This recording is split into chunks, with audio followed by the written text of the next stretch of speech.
Welcome to ASL in Real-Time. My name is Neil Yulin, and the purpose of this short video is to introduce you to a new way of presenting ASL after-action reports, where each game turn is accelerated to represent 2 minutes of battlefield time.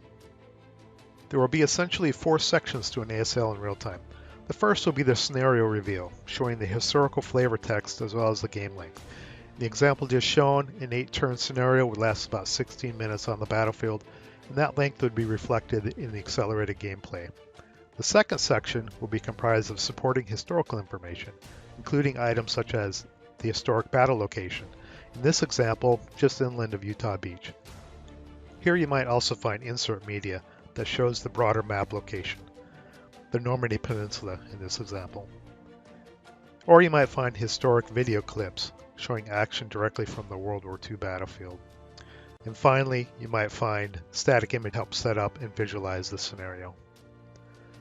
I feel that context is important to ASL. And now we get to the meat and potatoes of ASL in real time, the actual battle board or battle map. What I'm going to do is go around the horn starting lower left, looping around all the way to the lower right, then I'll get to the map itself. So lower left is going to show the module that's being played. In this case, it's just the ASL rulebook, but you might see any module there, or starter kit, or action pack image being displayed that the scenario is from. The text in green will typically show the scenario number and the scenario name. And then on the upper section of the screen, there's a timer and the 2 nationalities and the players. Typically it's going to be just Scott and myself. Scott's an old buddy of mine that we recently started playing again after 25 years. Notice that the nationalities are color coded to the nationalities on the board, which will be helpful. And then dead center on the top is the game timer. We're just about hitting 2 minutes, which means there's basically 1 turn left in the game. When that hits 0, the game will be over and the winner will be shown up in that frame. In the upper right, there's a north arrow showing the board orientation, which just vanished for some reason. But typically there's going to be a north arrow on the board pointing, corresponding to the board setup in this scenario. Oh, and here's our friendly GI popping in with a little bit of useful information. Firing a shaped charge weapon inside a building incurs a +2 2-hit die roll modifier or a backblast check die roll. He might pop in now and then with questions or just little rule snippets that help beginner players and even veteran players. There's a lot of rules that we kind of forget over the years. And then finally, in the column on the right, is the vassal dice rolls, color-coded to the nationalities that are being played, in this case, American versus Germans. And the very bottom of that column, the current roll with the orange border around it, will be the last roll being made. The reason they're color-coded is, well, for convenience, obviously, but it's a little hard to read the names of the players as the rolls are coming out because of the way that this is being captured within overlays and superimposed and then brought into video editing.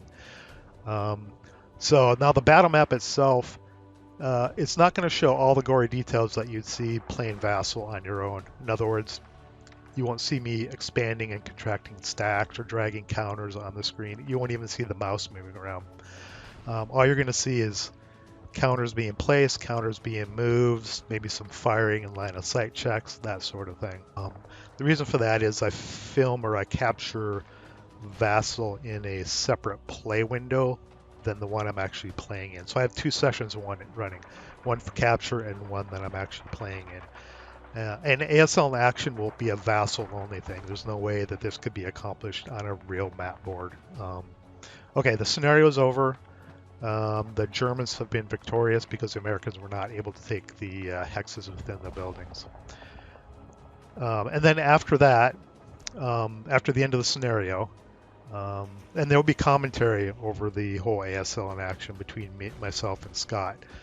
But there'll be an aftermath, which will show the flavor text from the scenario card. And then you can feel free to pause it and read it. If you played the scenario, you could skip it. Particularly, this is the section where we would, I guess, reminisce about the scenario, what we felt about what we felt about it, not just the gameplay, but did we think it was a good scenario? Could things have been adjusted here or there to make it better? Maybe we'll even give it a rating or not, whether we recommend you play it or recommend you skip it, or whether we're ambivalent about it. By no means are we expert players, but what I'm trying to do is drag ASL after action reports into the 21st century, to give other players a means to consume after action reports in small video chunks as opposed to reading long write-ups or watching long videos, that sort of thing. I hope that my friend and I can learn how to play better by doing this, while also contributing to helping new players, and maybe even veteran players, learn some new strategies on scenarios they've never played before, or ones they've played and want to revisit. But really, I want to do this just to have fun, to tell stories. I think like I mentioned before, one of the things about ASL is it tells me stories every time I play it. I learn something about history. I learned something about heroism and about tragedy every time I play, and that's one of the most important things about ASL to me. That and community, building community. ASL's got a great community, and I'd like to contribute back to the community by doing this kind of new method of after action reports. So I hope people enjoy this. I hope they find it's refreshing, and I hope to have fun doing this. So if you think you'll enjoy it, please subscribe to the channel. Leave me comments on the video below or in each of the after action videos that we post in the future. I look to post once every 1 to 2 weeks, depending on how often we play and how long it takes me to process this stuff. So that's it. That's ASL in real time in a nutshell. I'll see you guys online, and roll low.